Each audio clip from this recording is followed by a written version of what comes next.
बिस्मिल्लाहिर्रहमानिर्रहीम। अगला टॉपिक है हमारा सिग्निफिकेंस ऑफ द मियोसिस। कि मियोसिस में हमने कुछ ऐसे पॉइंट्स की बात करनी है कि जिसमें हम ये कह सकें कि यहाँ पर बेसिकली तौर पर क्या हो रही है, मियोसिस हो रही है। तो डिफरेंट इसकी सिग्निफिकेंस हैं।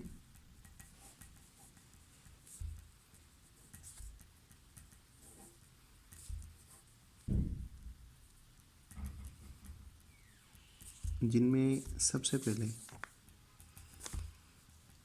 Maintain number of chromosome in next generation, यानी कि जो अगली नस्ल है उसमें नंबर ऑफ क्रोमोसोम्स को मेंटेन करना। किस तरह से?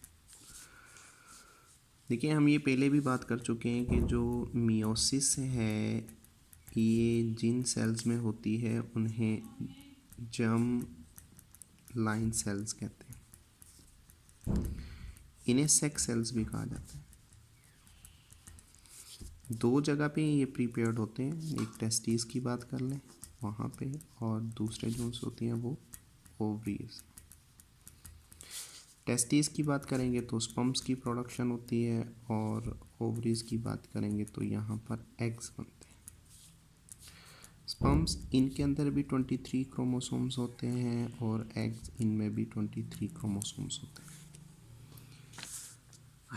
अब फर्टिलाइजेशन का प्रोसेस होता है। फर्टिलाइजेशन हम कहते हैं द फ्यूजन ऑफ गैमेट्स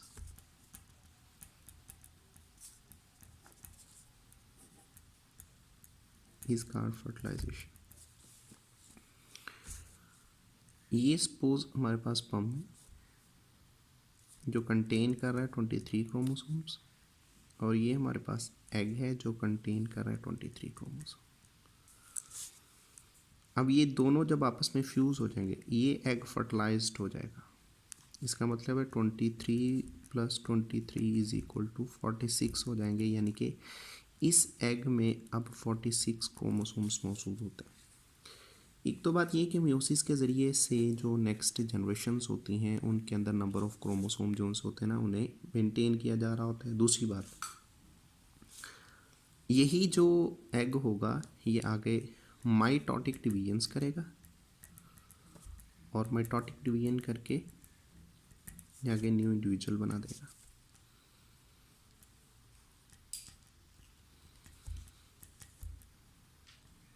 ठीक है। दूसरी बात ये कि प्रोड्यूस वेरिएशन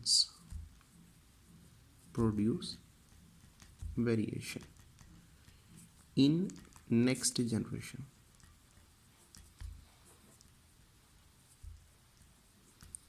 यानी कि जो नई नस्ल होती है, जो नेक्स्ट जनरेशन होती है, उस जनरेशन में अब वेरिएशंस भी पैदा होते हैं जिन्हें रिकम्बिनेंट्स कहते हैं। ठीक है। किस तरह से? देखिए, जो स्पर्म्स बन रहे हैं, इन स्पर्म्स के अंदर जो 23 क्रोमोसोम्स होते हैं ये हाफ हुए हुए होते हैं। बाकी किधर गए? 46 होने चाहिए थे, 23 बाकी किधर गए? वो बेसिकली रिड्यूस हो जाते हैं। रिड्यूस का मतलब ये होता है कि वो आगे डिवाइड हो जाते हैं, वो अदर सेल्स में चले जाते हैं, जिसकी बुनियाद पर क्या होता है कि ये जो स्पर्म सेल्स होते हैं इनमें कम्बिनेशंस पैदा हो जाते हैं। सिमिलरली जिस तरह स्पर्म्स के अंदर कम्बिनेशंस पैदा होते हैं, एग्स में भी यही कम्बिनेशंस पैदा होते हैं। ठीक है जी। अब इन्हीं कम्बिनेशंस की बुनियाद पर जब ये दोनों आपस में क्रॉस करेंगे तो एक तो ये हुआ कि ये पहले कम्बिनेशंस पैदा हो रहे हैं यहाँ पर। दूसरी बात ये कि जब ये दोनों आपस में फिर क्रॉस करेंगे फिर 46 पैदा होंगे, और ये फिर आपस में क्या हो जाएंगे? फ्यूज़ हो जाएंगे। जब ये फिर आपस में फ्यूज़ होंगे, हम इस चीज़ के लिए हाइब्रिड का वर्ड यूज़ करते हैं। तो ये फिर जब हाइब्रिड हो जाते हैं तो अब जो नया इंडिविजुअल बनता है वो टोटली चेंज हो जाता है।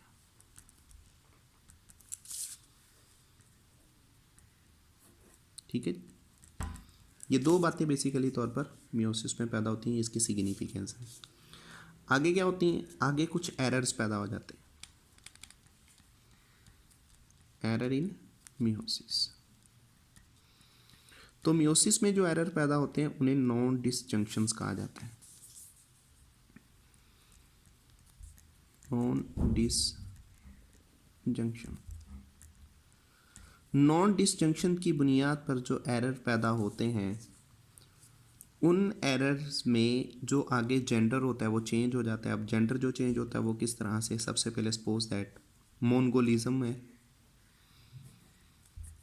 मोनगोलिज्म कंडीशन है जिसमें 2n+1 एक कंडीशन हो जाती है कि डिप्लॉयड इंडिविजुअल में एक क्रोमोसोम अजाफी हो जाता है, इसकी वजह से वो आगे इंडिविजुअल डिफेक्ट पैदा हो जाता है।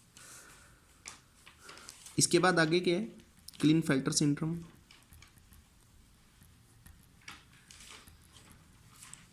क्लिनफेल्टर सिंड्रोम, इसमें 47 क्रोमोसोम्स हो जाते हैं, 48 हो जाते हैं, 49 हो जाते हैं, डिफरेंट कंडीशंस होती हैं।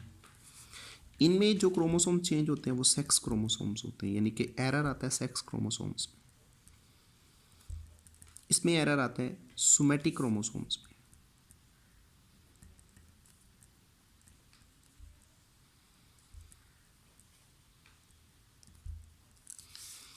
तीसरी जो कंडीशन होती है उसको टर्नर सिंड्रोम कहते हैं।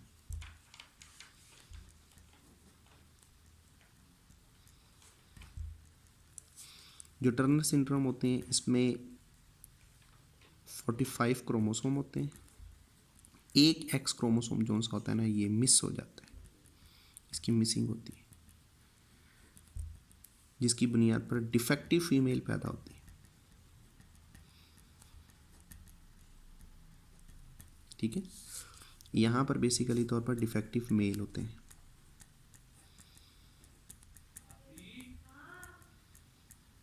तो ये किसकी बुनियाद पर प्रॉब्लम पैदा होती है, ये असल में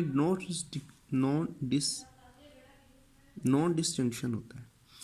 अब नॉन डिस्जंक्शन कैसा हुआ, यानी कि सपोज दैट अगर हम नॉर्मल कंडीशन की बात करें, यहाँ पर मियोसिस हो रही है तो ये 2 क्रोमोसोम है। रियलिटी में तो ये होता है कि क्रोमोसोम रिड्यूस हो जाते हैं, एक क्रोमोसोम इसमें आना चाहिए, एक क्रोमोसोम इसमें आना चाहिए, ये है नॉर्मल कंडीशन। अब जब डिफेक्टिव कंडीशन आती है, सपोज दैट यहाँ पर 4 क्रोमोसोम थे, अब 4 क्रोमोसोम जो से थे ना वो यहाँ पर हुआ ये कि इसमें दो, इस सेल में 2 क्रोमोसोम आ गए, इस सेल के अंदर 1 क्रोमोसोम आ गया, ये सेल क्या होगा, डिफेक्टिव। यही चीज़ आगे चलेगी, ये थी मियोसिस 1। अब इसी तरह मियोसिस 2, अब होना तो ये चाहिए था कि यहाँ पर ये सेल इसी तरह आगे आ जाए, 2 यहाँ आने चाहिए, 2 ही आना चाहिए, यहाँ 1 आ गया, ये भी डिफेक्टिव, ये वैसे टोटली डिफेक्टिव। अब ये 3 के 3 सेल जो से हैं ये डिफेक्टिव है, इस चीज़ को कहा जाता है नॉन डिसजंक्शन का। या तो समटाइम ऐसा होता है कि ये सेल, इसमें 4 क्रोमोसोम आ गए, आगे आए, ये सेल नॉर्मल बन गया, इसमें क्रोमोसोम ही नहीं आए, ये मिस हो गया। तो ये भी बेसिकली क्या है, नॉन डिस्टिंक्शन होती है। तो ये क्रोमोसोम्स के अंदर नॉन डिस्टिंक्शन की वजह से जो आगे पैदा होने वाला इंडिविजुअल होता है वो पूरे का पूरा डिफेक्टिव होता है। ठीक हो गया जी। तो ये हमारा आज का आखिरी लेक्चर था जिसमें हमने सिग्निफिकेंस ऑफ मियोसिस की बात की।